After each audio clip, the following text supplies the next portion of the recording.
I'm Jo and welcome to today's video. Today I have a book review for you.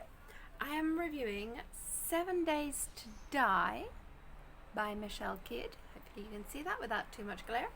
Now this one, big thank you to NetGalley and the publisher for sending me a free copy of this in exchange for my honest review.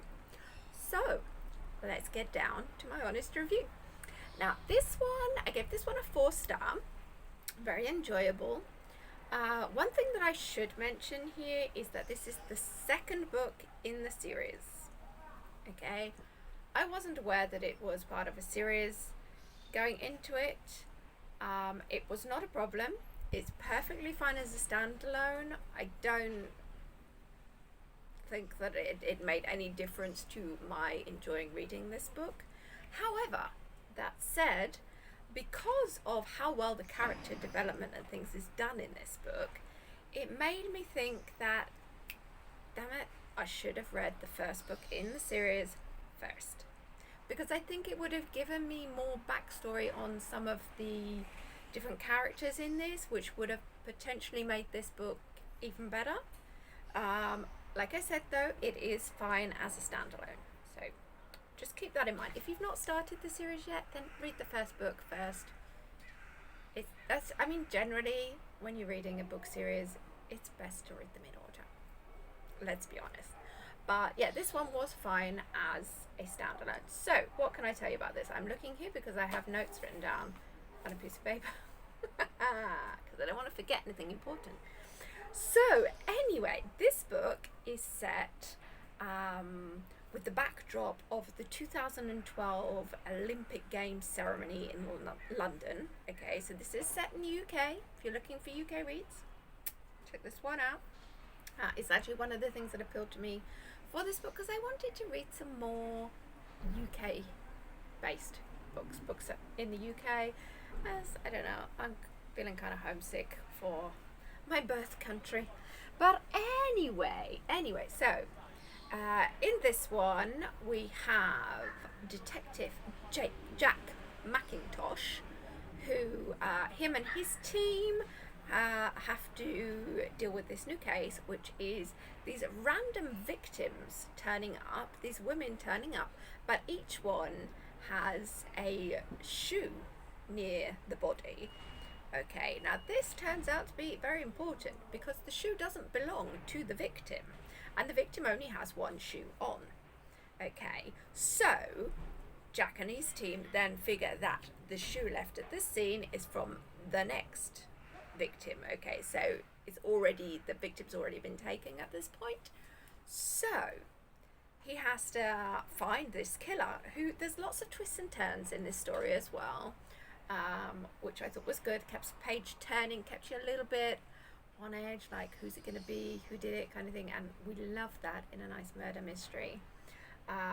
So anyway, yeah, we had that. So whilst Jack is dealing with all this, he's also dealing with some of his own personal demons as well. Okay, so we've got like his brother who comes into it, and so his relationship with his brother and things, so that brings up a lot of backstory and things as well.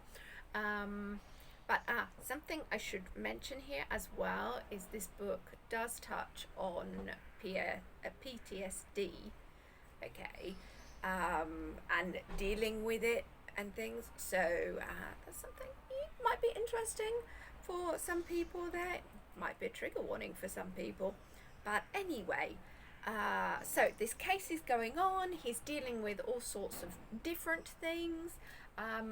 That's one of the things I really liked about this book is the character development and the fact that it balanced nicely, I felt, the relationships and character development with the actual case and getting the clues and everything else that goes with that.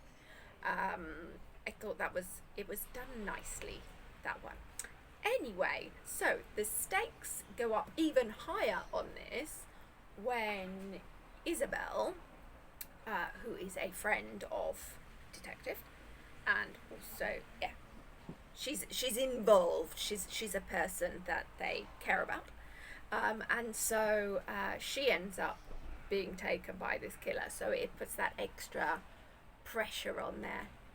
I probably should have said that's a spoiler before I said that.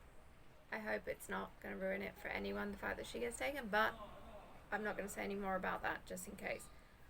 But it does lift the level considerably on the tension for that. So, there we go. And again, you have all the different relationships and things between the other characters and things, and lots of more backstory. Jack's colleagues as well, we have a bit more information on those. I have a feeling that this would actually be a really good series to read from the first book all the way through. I kind of regret not reading the first book first, because I think, like I said, I mean, this was a solid 4-star read as a standalone, but could it have potentially been even better had I read the first book first? Maybe. And I'm definitely intrigued to read the other books in the series as well, because I think the character development in this one is just so good. So I think that it's going to be one of those that really pulls you in, and you get the various different characters, and because you get the balance between their own backstories and their life and things, and the cases that they're dealing with. So yeah, I just think that's really good. So anyway, there you go. That is 7 Days to Die. And that is, like I said, by Michelle Kidd. So there you go. Check it out. So anyway, yeah, thoughts. When it comes to book series, what book series have you started on book 2 and thought, damn it, I wish I'd read the first book in the series first? I would be interested. It'd be interesting to know. I definitely have a couple. This is definitely one of them. Another example that springs to mind automatically is The Prophet by Ethan Cross. You know, I'm obsessed by that series. You can find videos for basically all of the books in that series on the channel here. I will try and link them up for you below. But that is a book that I started on the second book in the series, which just wowed me.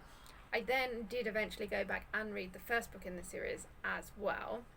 But yeah, so yeah, do you have any series like that where the book is fine as a standalone, but you think, I should have read it in order because it would have been even better? So let me know down in the comment section below. And that's it for today. So thank you for joining me, and I will see you in the next video. Bye.